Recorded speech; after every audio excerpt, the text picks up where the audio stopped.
Hello, it is Saturday, the 15th of October, 2022.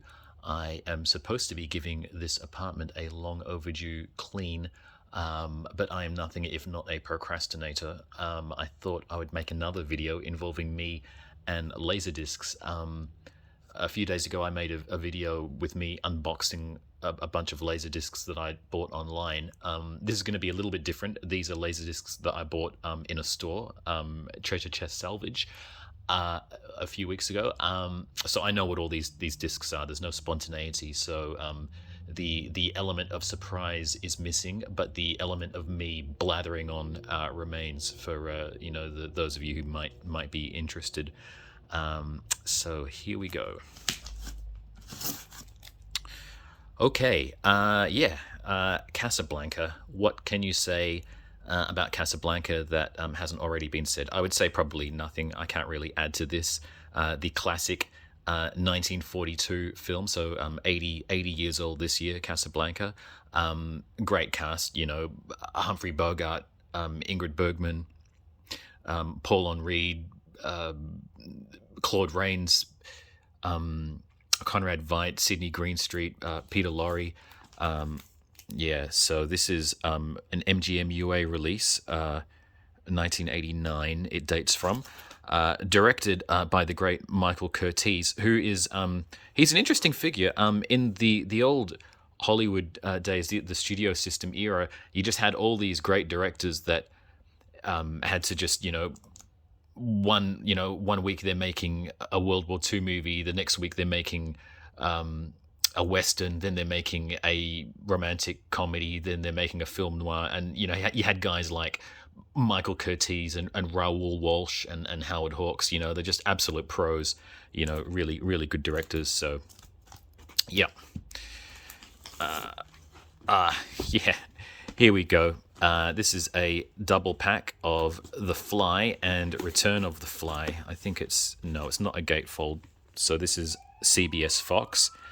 So The Fly, the original 1958 science fiction horror movie, directed by Kurt Newman, starring the ill-fated scientist who goes through his matter transportation machine and gets his molecules mixed up with a fly.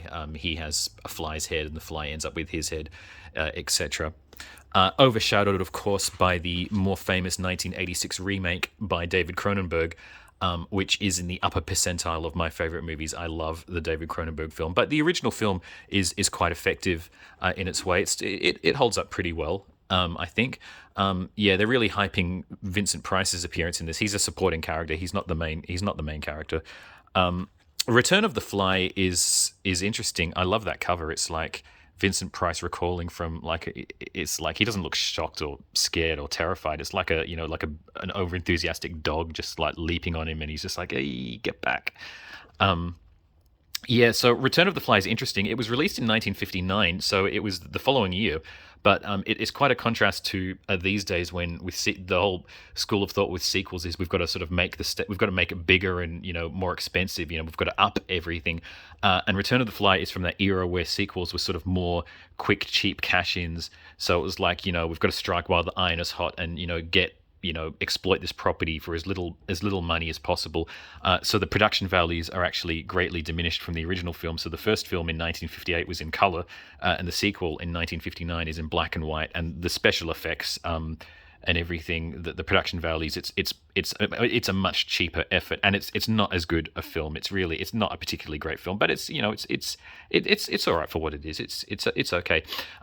Interestingly, the 1989 movie The Fly 2, directed by Chris Walas, which is the sequel to the Cronenberg film, actually takes a leaf from Return of the Fly because once again, it takes the main character of the sequel is the son of the scientist character from the original preceding movie. So The Fly 2 is kind of very, very loosely could be considered a remake of Return of the Fly. So, yeah. Oh, great. Valley Girl. The 1983, I think it was from 1983 film. romantic teen film with Nicolas Cage and Deborah Foreman. This is a really good movie. It was kind of a surprise when it was released. I think it was sort of taken initially to sort of be like a, cashing in on the Valley Girl fad, and I think people were surprised by how genuinely witty and interesting the film is. It's got a great soundtrack. It was directed by Martha Coolidge, who is a pretty good director, sort of underrated. She went on to direct Real Genius, the 1984 Val Kilmer comedy, and she also directed the pilot episode of Sledgehammer, which is one of my all-time favorite TV shows. Martha Coolidge, she also directed a movie in 1991 called Rambling Rose with Laura Dern. I've not seen it, but it's supposed to be really good.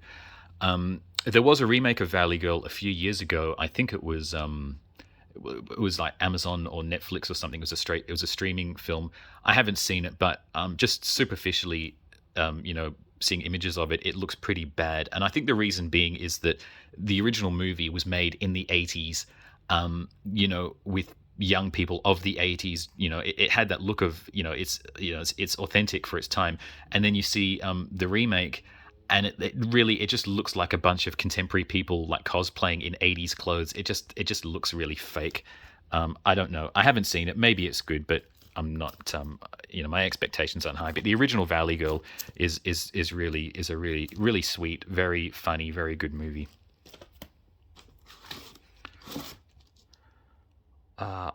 Vision Quest from 1985. This is a good movie. Starring Matthew Modine, who had a pretty good run of films in the 80s. Matthew Modine, I mean, he did after this or before this, I'm not sure. It would have been before this. He did Streamers, the Robert Altman film, and then after this, or maybe before, I'm not quite sure again of the chronology, he did Birdie, the Alan Parker film, and Birdie is just fantastic. It's one of my favorite films. And then, of course, he did Kubrick's Full Metal Jacket and Married to the Mob, the Jonathan Demme film. This stars Matthew Modine and Linda Fiorentino. It was her first film, I believe. And it's sort of like a coming of age teen drama. There was in the 80s, there was like an explosion of like high school sports coming of age movies. You have these sort of troubled protagonists balancing their turbulent lives with their sporting commitments and stuff. So you had All the Right Moves, which was Tom Cruise as the footballer, and you had Young Blood with Rob Lowe and Patrick Swayze. That was the hockey one, and Vision Quest is the wrestling version. So you've got Matthew Modine as a high school wrestler. It was interestingly, the movie was, it's got Madonna in it, a very early screen appearance by Madonna singing the song Crazy for You, which was the single from the soundtrack. The movie was actually released in some countries as Crazy for You. It went out under that title. In Australia, it was called Crazy for You, trying to cash in on the single.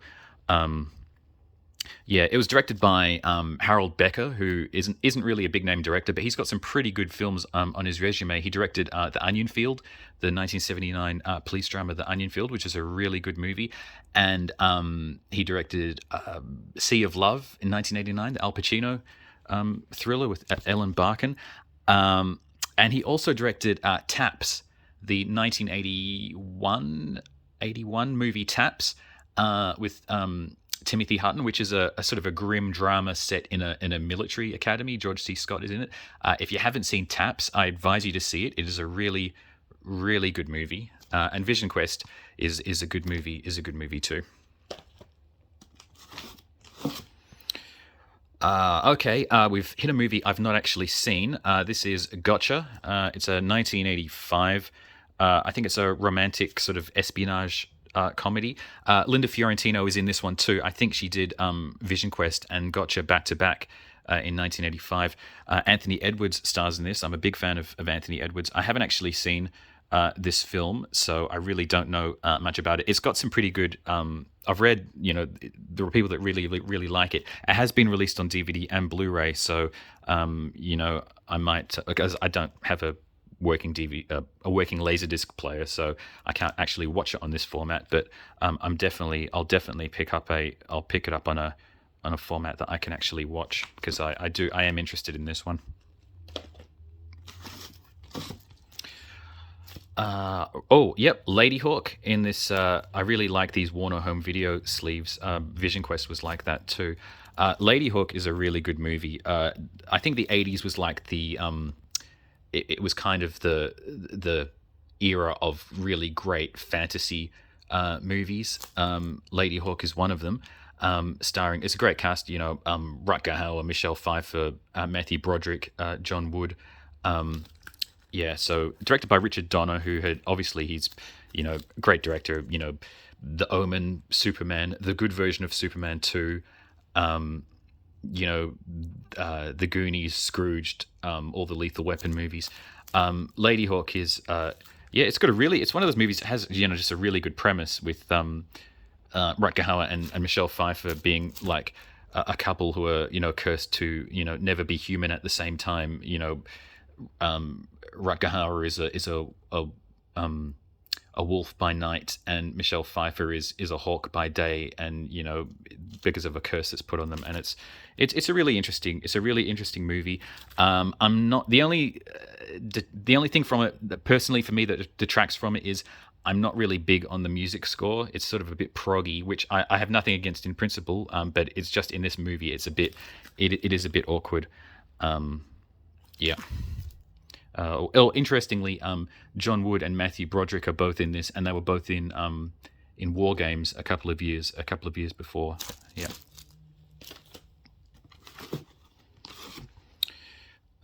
Oh yeah, Kiss of the Spider Woman. Yeah, this is a very good movie. With starring William Hurt and Raul Julia, both of whom are sadly no longer with us.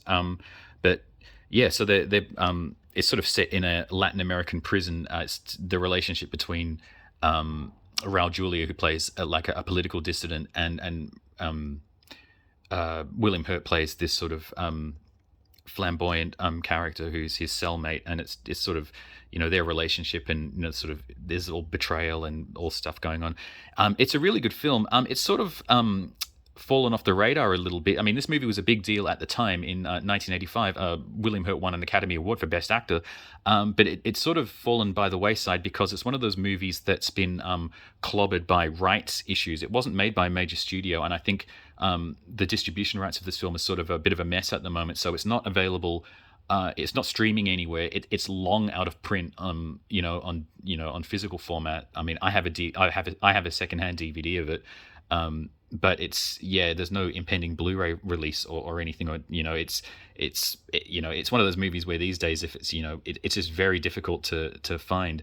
But fortunately, I have a copy of it, and it's really good. Interestingly, Burt Lancaster was supposed to star in it originally. There's a documentary on the DVD about the whole production of this film, and it would have been very interesting to see what it would have been like with Burt Lancaster. Sonia Braga there is stars in this as well. So this is, if you can find it, this movie is well worth watching. Oh, and it's based on a novel which I do have a copy of, but I haven't read it yet.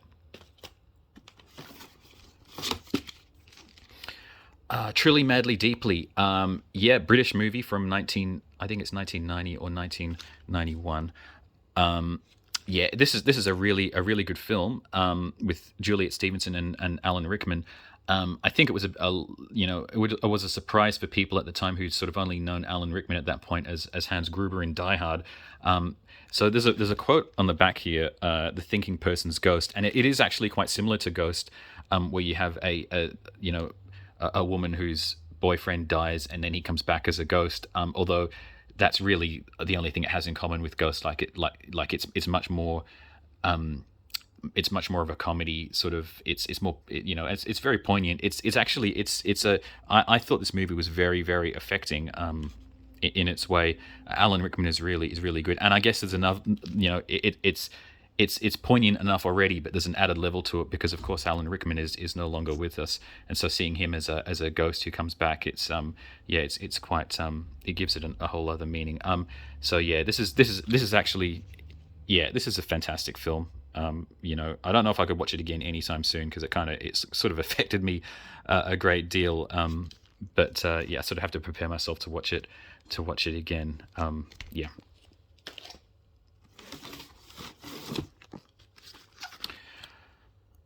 Unforgiven. Yeah, 1992, Oscar-winning revisionist western by Clint Eastwood. Great cast: Eastwood, Gene Hackman, Morgan Freeman, Richard Harris. Saul Rubinek is in this. He's really good too. Yeah, this is a great film. It's kind of, you know, Eastwood's ultimate statement on the western genre. It's dedicated to Sergio Leone and Don Siegel. Who he obviously made films for. This is a really, yeah, it's a kind of a heavy release. I'm getting a bit of wrist strain holding this. It's good movie, great movie. Well, great movie. One of the best movies of its time.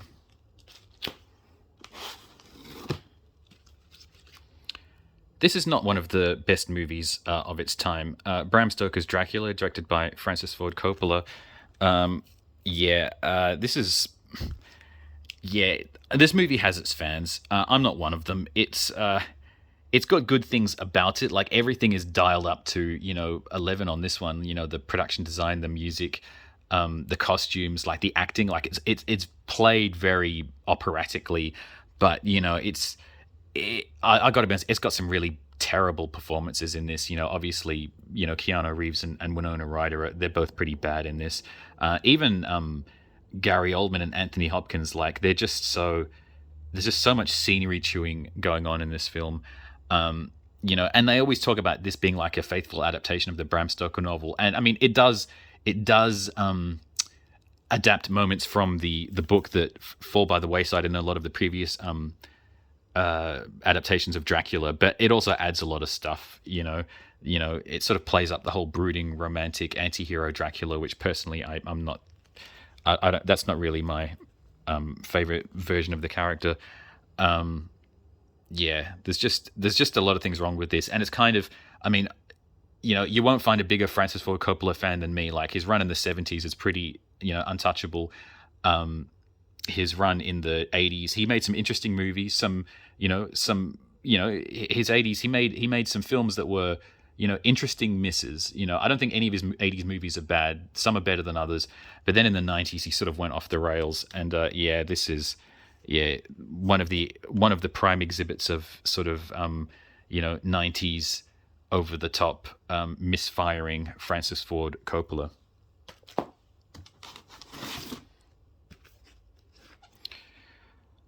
Shortcuts. Okay, the Robert Altman film.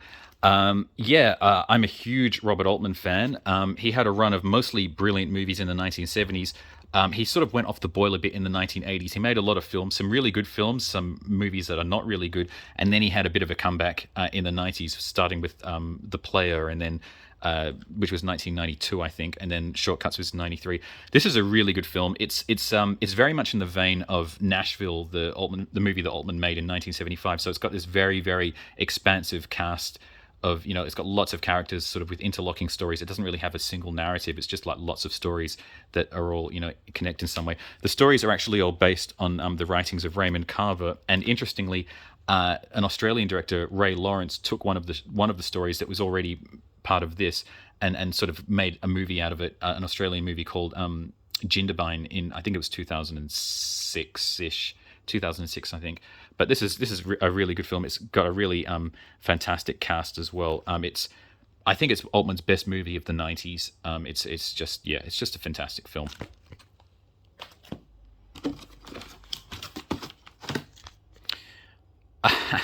RoboCop 3, as you can probably tell, this is a Japanese release.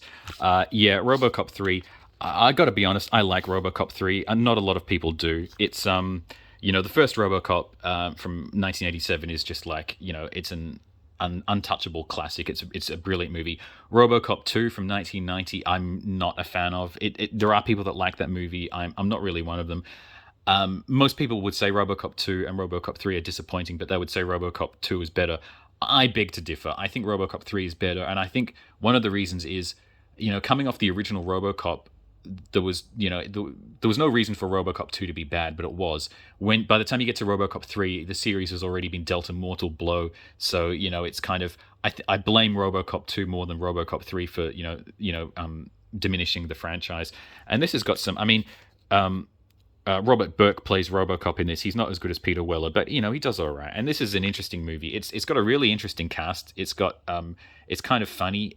It doesn't feel it. I think it has more of a feel from the original movie than RoboCop 2. It's not really as there's a sort of a nastiness to RoboCop 2. Whereas I think this one feels spiritually and also tonally, and I think because of the music, it's got the same composer from RoboCop 1 comes back to do RoboCop 3, so it's got the same music at least, which counts for a lot.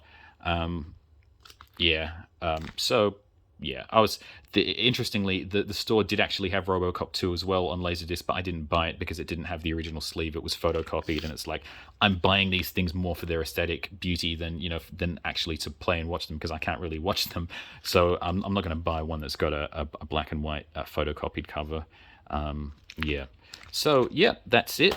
I have no idea how many of you are still watching this, but yeah, thanks for if you are, thanks for putting up with me, and if you'll excuse me, I'll continue doing something else rather than cleaning this apartment.